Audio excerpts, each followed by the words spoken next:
CS has always had this funny reputation. The best maps weren't made by developers, they were made by the players. No joke. Some of the most iconic locations in the entire series came not from Valve's offices, but from fans who spent endless nights in WorldCraft or Hammer Editor, fighting with textures that stretched into infinity for no reason at all.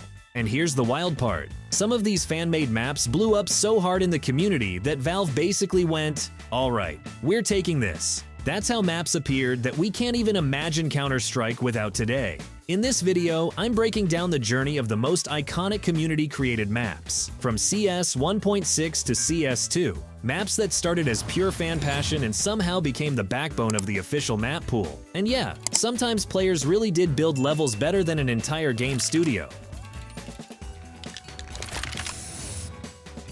You simply can't start this story anywhere but with Dust, because the entire idea of community maps becoming official began thanks to one person, British level designer DaveJ Johnston. And here's the crazy part, he made his first CS maps when he was just 16, spending his summer break experimenting in WorldCraft with zero connection to Valve at the time. His contribution to Counter-Strike is enormous. Johnston created D-Dust, the map that kicked off an entire era, a fan-made project built in WorldCraft, inspired by Middle Eastern architecture, driven purely by curiosity and the ambition of a teenager who wanted to make something cool. Players loved it instantly, and Valve brought it into the game. But everything truly changed when Johnston made its sequel, D-Dust 2. At first, he literally called it Dust 3, because he didn't think it deserved the title of a proper successor. But Jess Cliff, co-creator of the original Counter-Strike, insisted that the map had to be added to the official pool, and that it should be named Dust. Cliff helped refine the spawns and bomb sites to achieve the perfect competitive balance. The result? Dust 2 became the most iconic map in the history of competitive shooters. Released in 2001, it appeared in every major CS title: 1.6, Source, CSGO, and CS2. Its layout became the gold standard for bomb defusal maps. Many people don't know that Johnston also contributed to early updates of DE Cabal and created the map Sienna. But Dust and Dust 2 are the reason he became a community legend, the person who single-handedly shaped the visual, identity, and competitive structure of CS Battlefield's Dust. And Dust 2 started purely as community creations, and became the foundation of Counter-Strike itself. See the promo code on the screen. Don't wait for a lucky chance. Luck is already on your side. Enter the promo code on our website and collect top loot from GGDrop. Have fun hunting! Now let's move on to Inferno. Its creator, Christopher Narby is one of the mappers who, alongside DaveJ, helped shape the identity of early Counter-Strike. And believe it or not, he built Inferno in just 2 weeks. The map debuted in CS 1.1 together with Dust 2 and Vertigo. It immediately became a benchmark of competitive balance. Tight corridors, the iconic banana, long rotations, tricky choke points. Everything that makes Inferno one of the most played maps in the series. From 1.6 to CS2, Inferno kept returning to the active duty pool after every rework.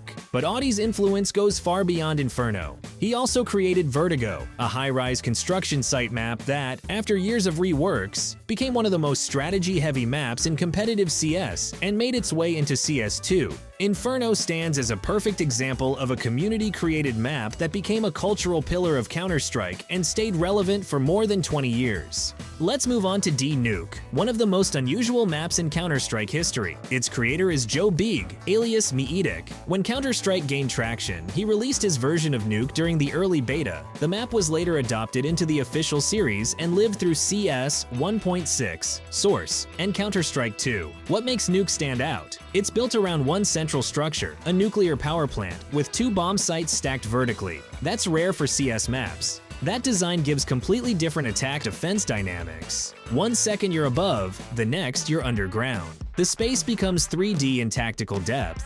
Bieg demonstrated that one dedicated mapper can create a map with truly unconventional architecture, later refined by the studio, but whose core idea stays intact. Nuke is a fan map that entered the official map pool and became one of the most strategy-rich maps in CS. Now let's move on to D-Train, a map that defined an entire generation of Counter-Strike.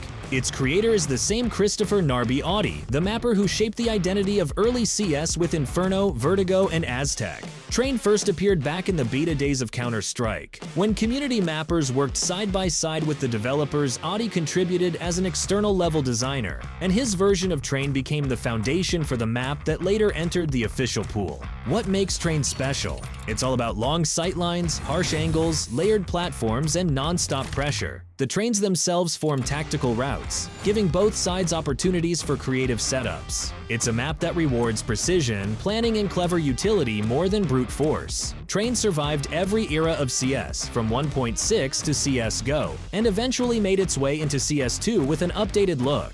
Every remake changed visuals, but the core design stayed untouched. Strong defensive structure, tight offensive routes, and a constant mind game between both sides. Train is one of the clearest examples of a community origin map that became a competitive cornerstone for decades. Let's talk about D Mirage, one of the most played and recognizable maps in competitive CS. Its creator is Swedish mapper Michael Bubkizid Hill. Mirage is set in a stylized Middle Eastern town, featuring 2 bomb sites and a crucial mid-area that allows control over the game. It was officially added as D Mirage in 2013 and has been part of every CS:GO major map pool since. This map is a clear example of a community-made level becoming a core part of the CS ecosystem.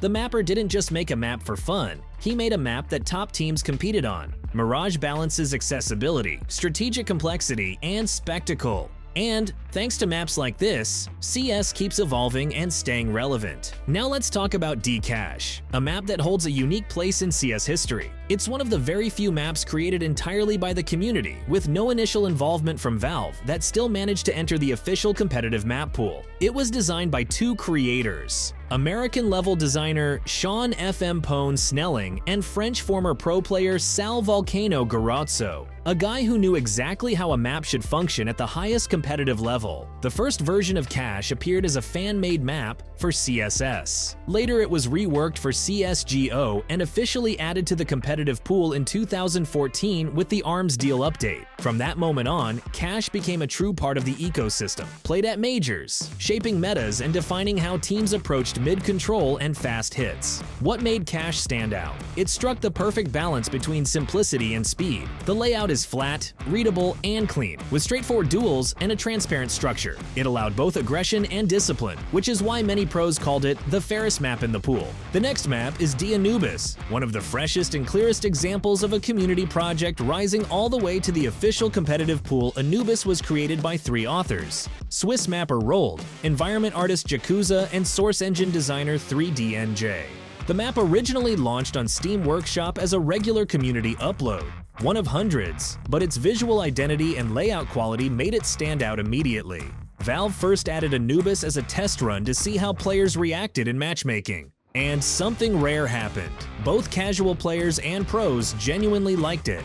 In 2022, Anubis officially entered the active duty pool in CS:GO, replacing Dust 2, which alone shows how strong the map was. Its layout fit competitive CS perfectly. Long-range engagements, a powerful mid-area, risky water rotations, and a ton of room for creative setups.